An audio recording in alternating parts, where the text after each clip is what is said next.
안녕하세요. 안상현입니다. 오늘 제목은 감정은 무의식의 반영이다. 오늘 이야기하고 싶은 내용은 어, 감정에 대한 이야기, 감정 정화에 대한 이야기, 그리고 그것이 어떻게 무의식과 연결이 되어 있는지, 그리고 왜 어, 무의식의 그런 부정적인 그런 감정에 대한 정보를 정화하는 것이 필요한지 한번 정리를 좀 해봤습니다. 우선 감정이란 무엇인지 살펴볼게요. 사전적인 의미에서 감정이란 어떤 현상이나 일에 대하여 일어나는 마음이나 느끼는 기분, 이렇게 나옵니다. 어떤 현상 또는 일, 거기에 대해서 내 안에서 일어나는 마음 또는 기분. 그러니까 쉽게 이야기하면 마음이라고 볼 수 있겠죠. 마음 상태. 어떤 현상을 딱 마주하면 내 안에서 어떤 마음 상태가 되는 거죠. 같은 상황이지만 누군가는 분노를 하고 누군가는 아무렇지도 않게 생각하기도 하고 누군가는 못 본 채 외면하고 오히려 누군가는 기뻐하고 같은 현상을 마주하고 있지만 그 현상이나 일에 대해서 일어나는 그 각자의 마음과 느낌, 기분 이런 건 다릅니다.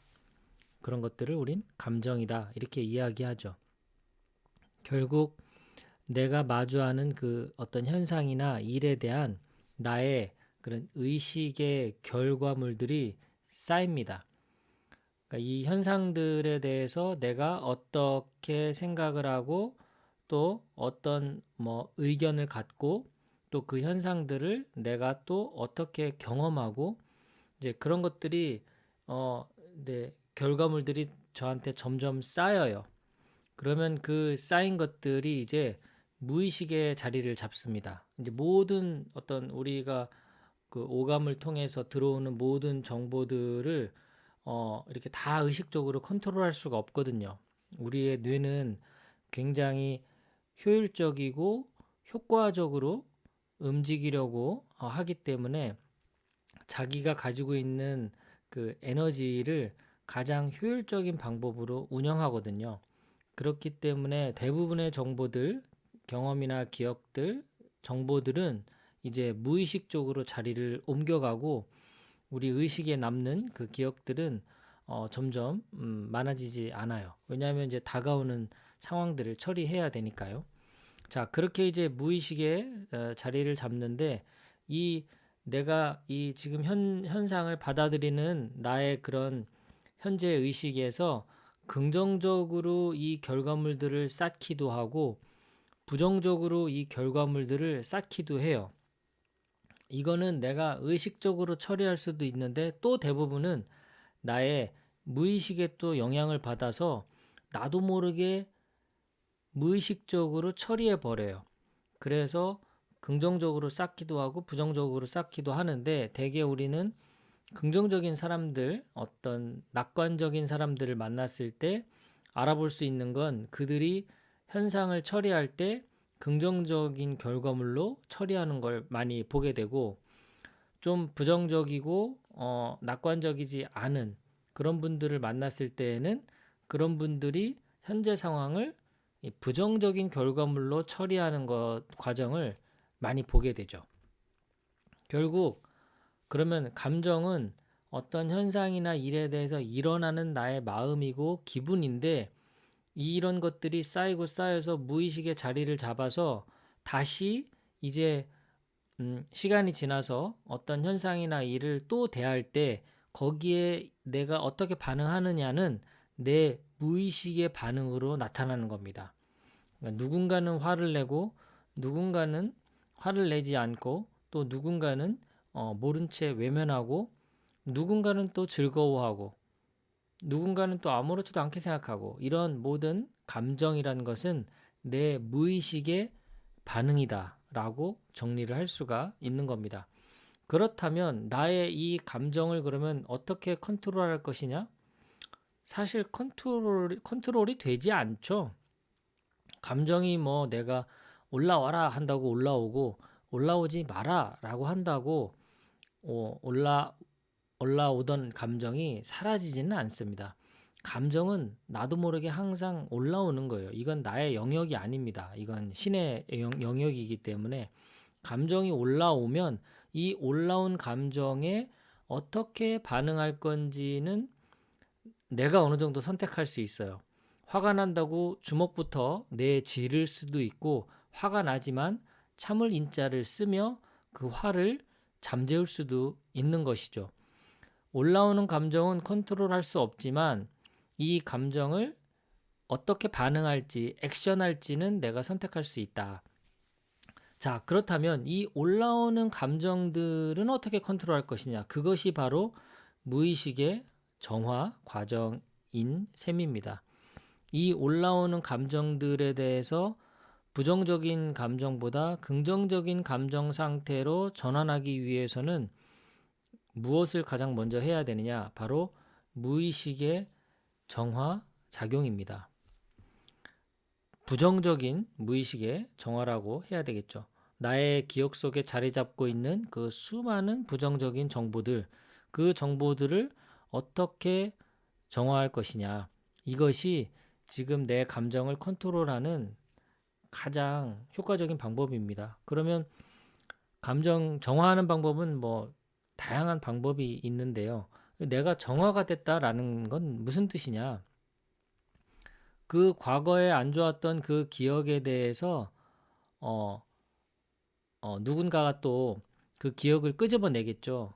그럴 때 나의 반응이 이제 초연해지면 되는 거죠. 가령 내가 이혼을 했다. 그러면 누군가가 이혼에 대한 이야기를 꺼냈을 때 나도 이제 허심탄회하게 또 편안하게 그 이혼에 대해서 이야기를 하는 거죠. 학창 시절 내가 만약에 왕따를 당했다. 너무 참 생각만 해도 수치스럽고 힘듭니다. 그런데 내가 정화작용을 통해서 이런 무의식의 부정적인 정보들을 정화하고 나면 이제 왕따에 대한 이야기를 하더라도 나도 학창 시절 그런 경험이 있었다. 참 힘들었지만 지금은 또 이렇게 건강하게 살고 있다. 이제 이렇게 이야기할 수가 있는 거죠.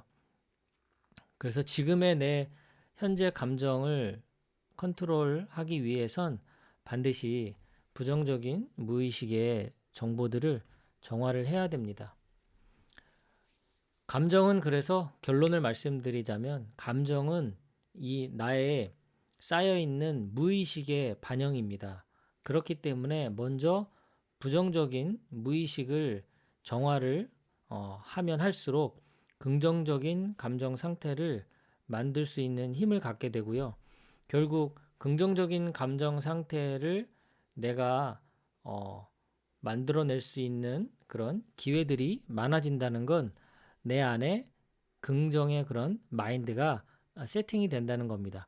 이런 상태에서는 사실 무엇을 해도 됩니다. 성공을 하고 싶다면 성공이 될 것이고, 많은 돈을 벌고 싶다면 많은 돈을 벌게 될 것이고, 연애를 하고 싶다면 좋은 짝을 만나서 연애를 할 수가 있는 거죠. 그렇다면 부정적인 마인드를 갖고 있다고 해서 내가 결혼도 못하고 돈도 못 벌고 성공도 못하느냐? 그건 아니죠. 내 안에 부정적인 무의식이 많이 쌓여 있다 하더라도 성공도 할 수 있고 결혼도 할 수 있습니다. 다만 무엇이 문제냐? 건강한 관계, 건강한 상태를 지속적으로 유지할 수 없다는 게 문제입니다. 우리가 주변에 성공한 사람들 많이 봤지만 왜 한순간에 무너질까요?